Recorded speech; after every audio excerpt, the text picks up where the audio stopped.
Buenas tardes, mi nombre es Norma Patricia Orellana Sánchez, soy estudiante de la UNADEM. Estamos en la asignatura de Bioquímica, en la unidad 2, Metabolismo de carbohidratos. En la 2 vamos a estudiar el ciclo de Krebs, o bien, como se conoce, el ciclo del ácido cítrico. Las células eucariontes poseen orgánulos específicos para llevar a cabo su metabolismo, así como su respiración. El organelo en donde se lleva a cabo la respiración celular es en la mitocondria y en su matriz, en donde ocurre una serie de reacciones químicas en presencia del oxígeno. El ciclo de Krebs es entonces una ruta metabólica que forma parte de la respiración celular. Por esto, las células son aerobias estrictamente. Tendrá como finalidad la liberación de CO2 y energía química en forma de adenosín trifosfato, es decir, ATP, mediante la oxidación de una acetilcoenzima A. De la mitocondria de las células eucariontes, en las que el piruvato se convertirá en acetilcoenzima A para iniciar el proceso del ciclo de Krebs. En el primer paso, la acetilcoenzima A se va a unir con el oxalacetato, que es una molécula de 4 carbonos. En este proceso se libera el grupo CoA, formando un citrato de 6 carbonos. Es isomerizado a isocitrato, liberando una molécula de agua. Posteriormente ocurre la oxidación del isocitrato para liberar una molécula de CO2, convirtiéndose en alfa-cetoglutarato. El NAD se reduce a NADH y la reacción es catalizada por una enzima isocitrato deshidrogenasa. Ahora ocurre la oxidación del alfa-cetoglutarato que reduce a NAD a NADH liberando CO2. La coenzima A se unirá con la molécula de 4 carbonos en un compuesto inestable llamado succinil-CoA. Esta reacción es catalizada por una alfa-cetoglutarato deshidrogenasa. A continuación ocurre una reacción de sustitución, donde la succinilcoenzima A pierde su CoA junto a un grupo fosfato que se transfiere al ADP para formar ATP.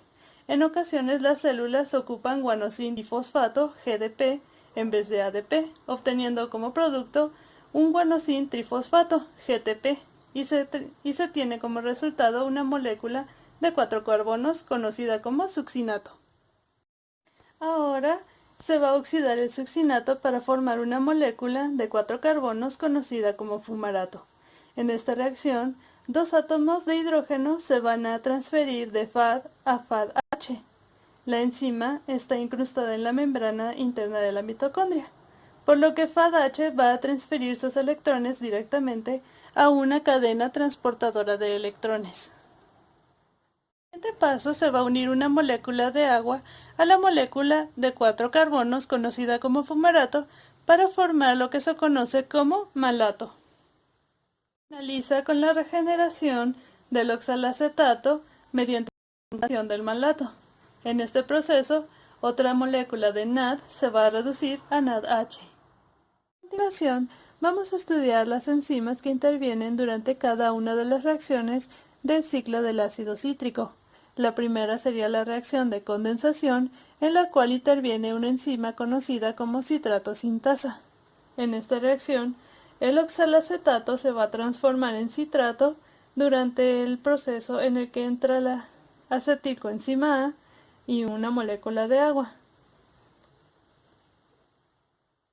La reacción de isomerización es catalizada por la enzima acosinato isomerasa, en la cual el citrato se va a transformar en isocitrato.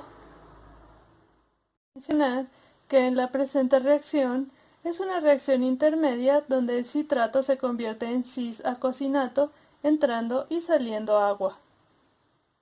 La reacción se conoce como descarboxilación, en la cual interviene la enzima isocitrato deshidrogenasa. El isocitrato se va a transformar en alfa-cetoglutarato perdiendo un carbono y el NAD se transforma en NADH2. En la reacción de descarboxilación va a intervenir la enzima succinilcoenzima A sintetasa. De aquí, el alfa-cetoglutarato de 5 carbonos pasa a convertirse en succinilcoenzima A de 4 carbonos. La siguiente reacción es la fosforilación, en la cual interviene la enzima succinato deshidrogenasa. En esta, la succinilcoenzima A se va a transformar en succinato. Entra un fósforo inorgánico que se unirá a la molécula de GDP para formar un GTP fosforilándose y sale la coenzima A. En la hidratación interviene una enzima conocida como fumarasa. En esta entra una molécula de agua y el agua se transforma en. La última reacción del ciclo del ácido cítrico es la deshidrogenación. Esta reacción será catalizada por la enzima malato deshidrogenasa. Aquí se van a perder 2 protones de hidrógeno y termina siendo el malato transformado en oxalacetato, reiniciando el ciclo nuevamente. ¿Qué cofactores son necesarios para cada reacción?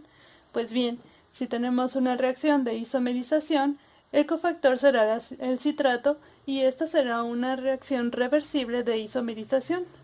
Si es una reacción de condensación, tendremos como cofactor el oxalacetato y esta es una reacción irreversible. Si es una reacción de hidratación, el cofactor será la cis-acosinato y será una reacción reversible de isomerización. La reacción del ciclo de Krebs catalizada por la succinilcoenzima A sintetasa produce el compuesto de alta energía del GTP a la reserva de ATP celular. Existe un balance energético en el ciclo del ácido cítrico donde NAD y FAD se regeneran en la cadena de transporte de electrones. En este proceso parte de 3 mol de NAD y 1 mol de FAD hasta obtener 8.3 mol de ATP. También se considera que 1 mol de GTP se puede convertir en 1 mol de ATP. Durante la degradación de la acetilcoenzima A CO2 más agua, será liberada una cantidad equivalente a 9.3 enlaces de fosfato ricos en energía. La regeneración constante de NAD y FAD permite una transferencia constante de electrones en la fosforilación oxidativa, y son tan importantes que sin estos cofactores el ciclo de Krebs no podía ser posible. ¿Cuál es el rendimiento neto de ATP en el ciclo de Krebs? La cantidad de ATP que se produce durante el ciclo del ácido cítrico es muy baja, pues se genera una molécula de ATP o GTP durante todo el proceso. Sin embargo, gracias al FAD y NAD que se han formado, se puede generar mucha más energía química indirectamente. El trabajo de estas moléculas será conectarse con la última fase de la respiración celular, cediendo sus electrones a la cadena de transporte de electrones, que más adelante estimulará la ATP mediante el proceso llamado fosforilación oxidativa. Conclusión. El oxalacetato mitocondrial es un precursor de muchos aminoácidos. ¿Qué pasa con la entrada del piruvato en el ciclo del ácido cítrico a medida que el oxalacetato es utilizado en la biosíntesis de los aminoácidos? Pues bien, durante la glucólisis se obtiene el piruvato necesario para la siguiente cadena de reacciones metabólicas que tiene lugar en la matriz mitocondrial de eucariontes. El piruvato se oxida en una serie de pasos. En primer lugar, el grupo carboxilo será cortado del piruvato para liberar de CO2, es decir, tendrá una molécula de 2 carbonos.